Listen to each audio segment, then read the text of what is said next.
الحمدللہ رب العالمین والعاقبۃ للمتقین والصلاۃ والسلام علی رسولہ النبی الکریم اما بعد فاعوذ باللہ من الشیطان الرجیم بسم اللہ الرحمن الرحیم الف لام میم ذالک الکتاب لا ریب فیہ صدق اللہ مولانا العظیم۔ معزز و محتشم ناظرین کرام، پروگرام علم و عمل کے تحت آج ہمارا موضوع ہے فضائل تلاوت قرآن۔ وہ قرآن الرحمن علم القرآن، وہ قرآن جو رب کا کلام ہے، وہ قرآن جس میں کسی قسم کا شک و شبہ نہیں، لیکن ہمیں اعزاز کیا ہے کہ ہم اس کی تلاوت کریں۔ کلام رب کا ہے، آفاقی ہے، اور ہم اس کی تلاوت کریں، ہمیں رب اعزاز عطا فرماتا ہے، نیکیوں میں اضافہ کرتا ہے، ہمارے درجات کو میرا اللہ بڑھاتا ہے۔ قرآن کریم اللہ تبارک و تعالیٰ کی نازل کردہ کتاب ہے، اس میں پوری انسانیت کے لیے رشد و ہدایت اور کامیابی و کامرانی کا سامان موجود ہے۔ یہ کتاب بندوں کو خالق سے ملاتی ہے، گمراہوں کو صراط مستقیم کا پتہ دیتی ہے، اجڑے دلوں میں ایمان و یقین کی سبزے اگاتی ہے، اور قلب و جگر کو تقوی و طہارت کے نور سے منور کرتی ہے۔ اور یہ کتاب مایوسی میں ڈوبی ہوئی زندگیوں میں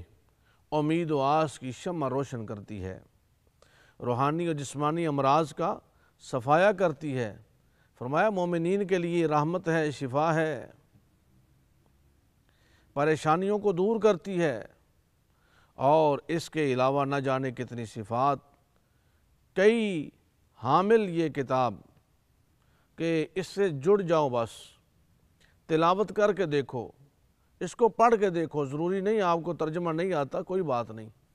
فقط اس کی تلاوت کرنا یہ عبادت ہے، اس کو دیکھنا بھی عبادت ہے۔ یہ اللہ کا کلام ہے، کسی بندے کا نہیں ہے، رب کی عطا کردہ یہ نازل کردہ کتاب ہے۔ یوں تو انسانوں کی ہدایت کے لیے بے شمار صحائف آئے، ان میں تحریف ہوئی، لیکن قرآن ایک ایسا کتاب ہے کہ جس کی حفاظت اللہ رب العزت نے اپنے ذمہ کرم پر لے رکھی ہے، اور اس میں آج تک کوئی تحریف نہیں ہو سکی۔ قرآن کریم ترجمہ کے ساتھ پڑھا جائے یا بغیر ترجمہ کے، دونوں صورتوں میں بڑا ثواب ہے۔ اگر کسی شخص کو ترجمہ نہیں آتا یا ترجمہ آتا ہے لیکن وہ معانی پر غور کیے بغیر صرف قرآن مجید کی تلاوت کرتا ہے، تو یہ بھی بڑا اجر و ثواب ہے۔ ترجمہ کے ساتھ ہی قرآن کریم کا پڑھنا لازم نہیں، قرآن مجید عربی میں نازل ہوا، بس قرآن مجید کی تلاوت عربی زبان میں تلاوت کرتے جائیے، جو قرآن کے الفاظ ہیں ان کو پڑھتے جائیے، یہی تلاوت قرآن ہے، یہی قرآن کریم کو پڑھنا ہے۔ اسرار و معانی معارف دیکھنا یہ تو علم حاصل کرنے کے لیے، سمجھنے کے لیے ہے، لیکن آج ہماری گفتگو جو ہے وہ صرف تلاوت قرآن پر ہے، قرآن کی تلاوت کرتے جانا، ایک ایک لفظ پر اللہ رب العزت اپنی رحمتوں کا نزول فرماتا ہے، اور بغیر سمجھے بھی قرآن کو پڑھنے والے کو ہر حرف پر 10 نیکیوں کا مستحق بنتا ہے۔ الف لام میم یہ علیحدہ علیحدہ ہیں، الف علیحدہ، لام علیحدہ، میم علیحدہ، ہر حرف پر 10 نیکیاں ہیں، جیسا کہ حدیث پاک میں ہے ایک حرف پڑھنے پر 10 نیکیوں کی فضیلت ہے، اور علیحدہ علیحدہ یہ حرف ہیں، ان پر 30 نیکیاں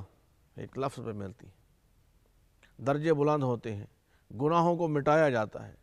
قرآن کو دیکھنے والے کے دل کو قوی کیا جاتا ہے، اس کی نظر کو تیز اللہ تبارک و تعالیٰ کی طرف سے بصیرت ملتی ہے، صرف قرآن دیکھ لینے پر، قرآن کی طرف، قرآن کی زیارت کرنے پر، قرآن کی تلاوت کرنے پر۔ اور قرآن مجید اللہ اکبر کی فضیلت کو کسی عمر پر بھی کم نہ سمجھا جائے،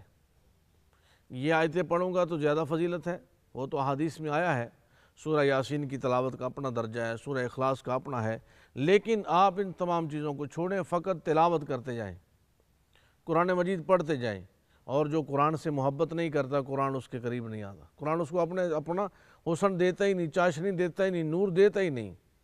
اور جو قرآن سے محبت کرتا ہے نا، جو قرآن سے پیار کرتا ہے، جو قرآن کا احترام کرتا ہے، جو قرآن کو بے وضو ہاتھ نہیں لگاتا، جو قرآن کے ساتھ اپنی الفت محبت کا رشتہ رکھتا ہے، تو قرآن اس پر اسرار و معانی کو آشنا فرماتا ہے، روشن کرتا ہے۔ حضرت عبداللہ بن مسعود رضی اللہ تعالیٰ عنہ سے روایت ہے، رسول خدا صلی اللہ علیہ وآلہ وسلم نے فرمایا، جو شخص قرآن کا ایک حرف پڑھے گا، اس کے لیے ہر حرف کے عوض ایک نیکی ہے جو 10 نیکیوں کے برابر ہے،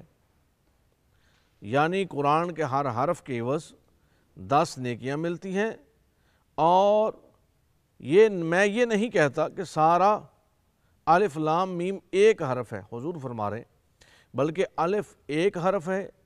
لام ایک حرف ہے، اور میم ایک حرف ہے، یعنی الف لام میم پڑھنے پر 30 نیکیاں ملتی ہیں۔ الف لام میم پڑھنے پر 30 نیکیاں ملتی ہیں۔ سنن ابن ماجہ کی روایت ہے، حضرت ابو ذر رضی اللہ تعالی عنہ بیان فرماتے ہیں، رسول اللہ صلی اللہ علیہ وآلہ وسلم نے ارشاد فرمایا، تو صبح جا کر کتاب اللہ کی ایک آیت سیکھے، یہ تیرے لیے 100 رکعت نماز سے بہتر ہے۔ قرآن کی ایک آیت سیکھنا 100 رکعت نماز سے بہتر ہے، اور تو صبح جا کر علم کا ایک باب سیکھے، خواہ اس پر اسی وقت عمل کرے یا نہ کرے، یہ تیرے لیے 1000 رکعت پڑھنے سے بہتر ہے۔ بھئی یہی تو وجہ ہے کہ فرشتے بھی طالب علم جو قرآن پڑھنے والا ہے، قرآن سیکھنے والا ہے، اس کے قدموں کے نیچے اپنے پروں کو بچھاتے ہیں۔ وہ روایات میں ملتا ہے کہ اللہ رب العزت حکم دیتا ہے فرشتوں کو کہ فلاں بستی کو صبح تک میرے حکم کا انتظار کرنا، اور پھر جب میرا حکم ہو تو اس کو غرق کر دینا۔ یہ لوگ میری نعمتیں تو حاصل کرتے ہیں، میری نعمتوں کی فراوانی ہے ان پر، لیکن شکر بجا نہیں لاتے۔ یہ اس قابل نہیں ہے کہ میری نعمتوں کا ان پر جو ہے وہ نچھاور کی جائیں، میری نعمتوں کا نزول ان پر ہو، لہذا صبح تک انتظار کرنا، پھر اس بستی کو غرق کر دینا۔ جب فجر ہوتی ہے تو ننھا منہ بچہ، چھوٹی عمر کا کم سن بچہ، وہ مسجد کی طرف آتا ہے، وہ دارالعلوم کی طرف آتا ہے، فجر ادا کرتا ہے، پھر پڑھتا ہے الحمدللہ رب العالمین الرحمن الرحیم مالک یوم الدین۔ خالق علم یزال فرماتا، فرشتو اس بستی سے میرے عذاب کو اٹھا لو۔ فرشتے عرض کرتے ہیں، مالک تیرا ہی تو حکم تھا ان پر عذاب مسلط کیا جائے۔ خالق علم یزال فرماتا، جس بستی کے چھوٹے چھوٹے معصوم بچے بھی میری حمد کرنے والے ہوں، میری تعریفیں کرنے والے ہوں، اور میری عبادت کرنے والے ہوں، مجھ سے مدد مانگنے والے ہوں، اور میں ان پر کیسے مجھے رحمان اور رحیم کہنے والے ہوں، ان پر کیسے عذاب نازل کیا جائے۔ اس لیے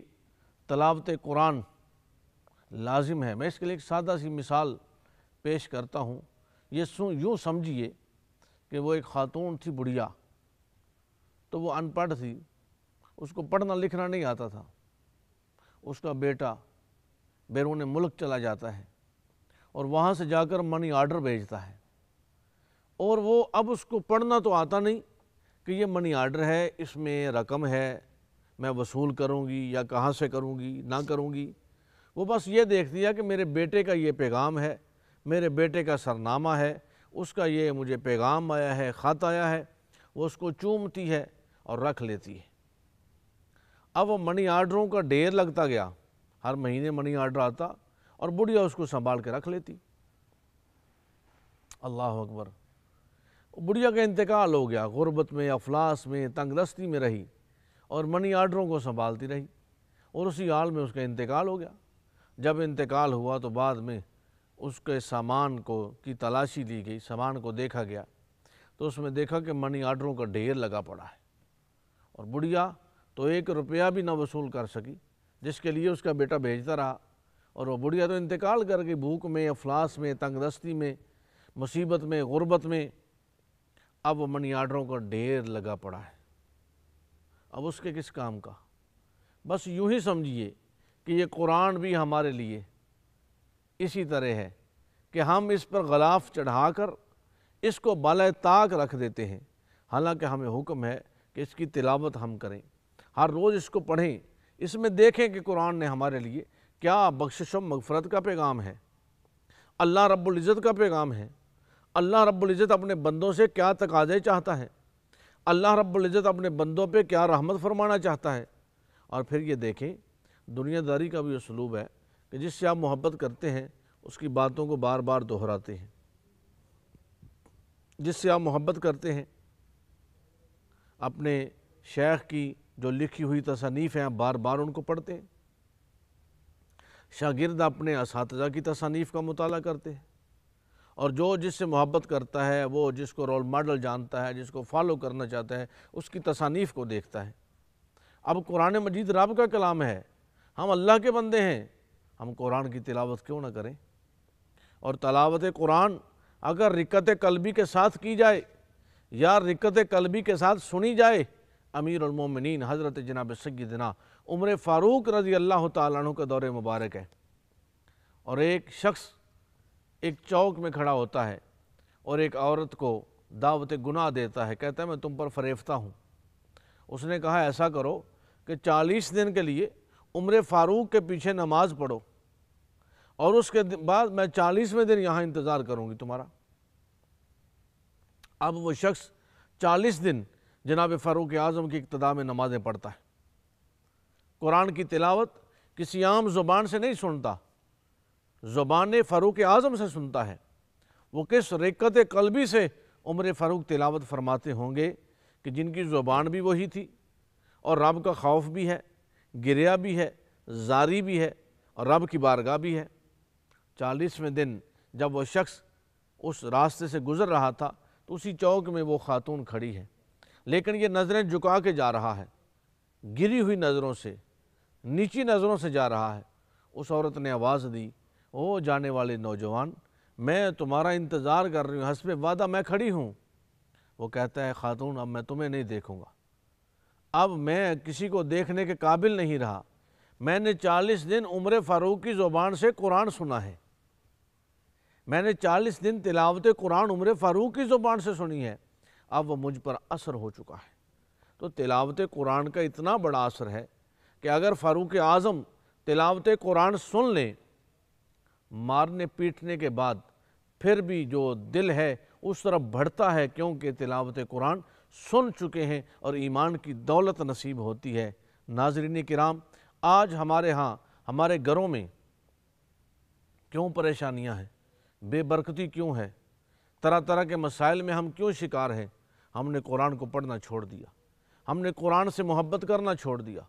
وہ پرانے دکیانوس دادیاں کہاں گئیں؟ وہ جن کو پڑھنا تو صحیح نہیں آتا تھا تلفظ کے ساتھ،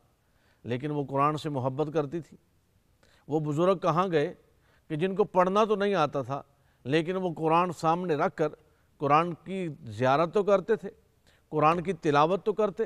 اور قرآن کی تلاوت کے اثرات کیا ہوتے؟ آئیے آج بھی ہمارے گھروں میں، جو آپ کے گھروں میں مسائل ہیں، کوئی آسیب زدہ ہے، کوئی پریشان ہے، کوئی بے برکتی کا شکار ہے، کوئی طرح طرح کے مسائل میں الجھن میں الجھا ہوا ہے، آئیے وہ اپنے گھروں میں قرآن مجید کی تلاوت کا اہتمام کریں، قرآن مجید کی تلاوت کریں، سورہ بقرہ پڑھیں، سورہ رحمان پڑھیں، سورہ یاسین پڑھیں۔ سارا قرآن یہ شفا بھی ہے اور مومنوں کے لیے رحمت بھی ہے۔ اللہ رب العزت ہمیں تلاوت قرآن میں ہمیشہ کے لیے مستعد رہنے کی توفیق عطا فرمائے۔ کل تک کے لیے اجازت دیجیے۔ وآخر دعوانا الحمدللہ رب العالمین۔